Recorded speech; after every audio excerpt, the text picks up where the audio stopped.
আমাৰ গণতান্ত্ৰিক আন্দোলনৰ পৰ্যায়টো এইখিনিত আজিৰ তাৰিখত উপনীত হৈছে যে বৰ্তমান বিটিডিত যিমানখিনি গাঁও আছে 3079খন গাঁও, যি গাঁৱৰ অঞ্চলসমূহক ইতিমধ্যে 2003 চনতেই তেতিয়াৰ তদানীন্তন অসম চৰকাৰ আৰু ভাৰত চৰকাৰে বিএলটিৰ নেতৃবৃন্দৰ সৈতে চুক্তি কৰা মৰ্মে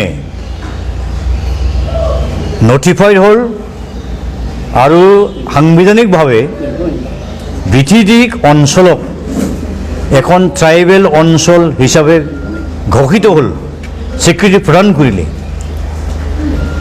আজি নতুন বিটিআৰ চুক্তিৰ নামত বিটিডি অঞ্চলত ইতিমধ্যে অন্তৰ্ভুক্ত হোৱা গাঁও আৰু অঞ্চলসমূহক আমি কোনো পধ্যে কাটিবলৈ নিদিম বুলি যোৱা 12 জানুৱাৰী তাৰিখত ইতিমধ্যে 100জনীয়া এটা বলিষ্ঠ সজাতি দলে গুৱাহাটীলৈ গৈ কমিশ্যনৰ চেয়াৰমেন PP ভাৰ্মা ডাঙৰীয়াক আমি সাক্ষাৎ কৰি আহিলোঁ।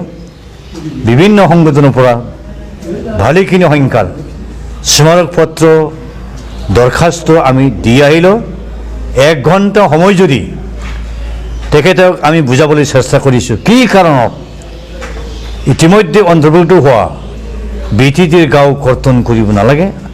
আমাৰ গোটেই যুক্তিবোৰ আমি তেখেতৰ ওচৰত আমি ছাবমিট কৰিছোঁ। য'ত পঢ়িছোঁ 27 জানুৱাৰীত যিখন চুক্তি হৈ গ'ল, সেই চুক্তিখনক চৰকাৰে ক'ব বিচাৰিছে, আমাৰ প্ৰমোদ ডাঙৰীয়ে ক'ব বিচাৰিছে এই চুক্তিখন বোলে শান্তি চুক্তি, peace agreement of peace accord. কিন্তু পিচ একৰ্ড বা এগ্ৰিমেণ্ট হোৱাৰ পিছত চুক্তিকাৰী বিশেষকৈ ৰঞ্জন দৈমাৰী যিজন NDPৰ ফাউণ্ডাৰ প্ৰেচিডেণ্ট আছিল, চেয়াৰমেন আছিল, তেখেতক চুক্তিৰ পিছত আকৌ গুৱাহাটীৰ চেণ্ট্ৰেল জেললৈ কিয় লৈ যোৱা হ'ল, কিয় ভৰাই থোৱা হ'ল, আৰু তেওঁৰ লগতে প্ৰায় 120জনমান NDP নেতা আৰু সদস্যসকল আজি জেলত বন্দী কৰি ৰখা হৈছে।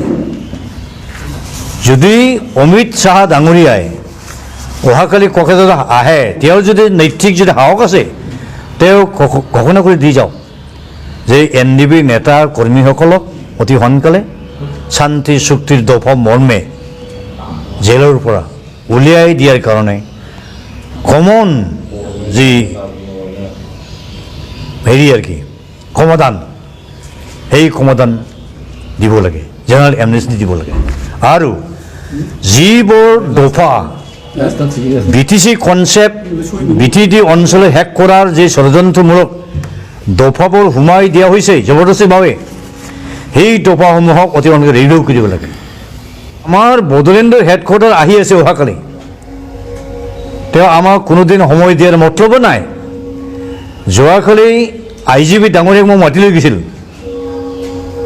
আমাক মেণ্টেলি টৰ্চাৰ দিছিল যে আপোনাৰ হৈ কিবা বন্ধ চন্দ কল কৰাৰ কিবা সিদ্ধান্ত আছে নেকি, প্ৰটেষ্ট ডেমনষ্ট্ৰেশ্যন দিয়াৰ কিবা সিদ্ধান্ত আছে নেকি মোক সুধিছিল। মই কৈছোঁ আমি গণতান্ত্ৰিক মানুহ, আমি শান্তিকামী মানুহ, গতিকে গণ্ডগোল আমি নিবিচাৰোঁ, শান্তিৰ কাৰণে আমি কাম কৰি আহিছোঁ। যদি শান্তিটো বিচাৰে তেতিয়াহ'লে আপুনি দায়িত্ব পালন কৰক যে অমিত শ্বাহ ডাঙৰীয়াক আমাৰ সৈতে সাক্ষাৎ কৰিব দিয়াৰ সুযোগ ব্যৱস্থা কৰক বুলি কৈছোঁ। তেওঁ চেষ্টা কৰিব বিচাৰে, কিন্তু আমি আশা নকৰোঁ যে অহাকালি অমিত শ্বাহে আমাক সময় দি পেলাই আমাৰ লগত কথা পাতিব। প্ৰধানমন্ত্ৰী বাৰে বাৰে কৈ আহিলে, কিন্তু কোনো পধ্যে যোৱা 6টা বছৰত 6 ছেকেণ্ডৰ কাৰণে আমাক সময় নিদিলে। অদ্ভুত আৰু কি, এই গণতান্ত্ৰিক প্ৰধানমন্ত্ৰী না অগণতান্ত্ৰিক প্ৰধানমন্ত্ৰী, আচৰিত আৰু কি। মই কৈছোঁ যোৱাকালি IGPক আমাৰ যথেষ্ট সমস্যা আছে, গ্ৰিভেঞ্চেছ আছে, সেই সমস্যা গ্ৰিভেঞ্চেছৰ ক'বৰ কাৰণে আমাক সুযোগ দিব লাগে নহয়। এইখিনি আমি ক'লোঁ আৰু কি। আৰু অহা 27 জানুৱাৰীখন প্ৰমোদ বড়োৰ নেতৃত্বত যি UPPL আৰু আপচু, সিহঁতে চুক্তি দিৱস, নতুন চুক্তি দিৱস বুলি পালন কৰিব বিচাৰিছে। আমাৰ সিদ্ধান্ত হ'ল কোনো পধ্যে এই নতুন চুক্তিক আমি সমৰ্থন জনাব নোৱাৰোঁ, বৰঞ্চ 27 জানুৱাৰীত আমি দি গ্ৰেটেষ্ট বিট্ৰেল এণ্ড ব্লেক ডে হিচাপে আমি পালন কৰিম আৰু বড়োলেণ্ড অঞ্চলত বসবাস কৰা 30 লাখ জনগণৰ ৰাইজক জাতি ধৰ্ম নিৰ্বিশেষে সেই 27 জানুৱাৰীক গ্ৰেটেষ্ট বিট্ৰেল এণ্ড ব্লেক ডে হিচাপে পালন কৰিবলৈ আমি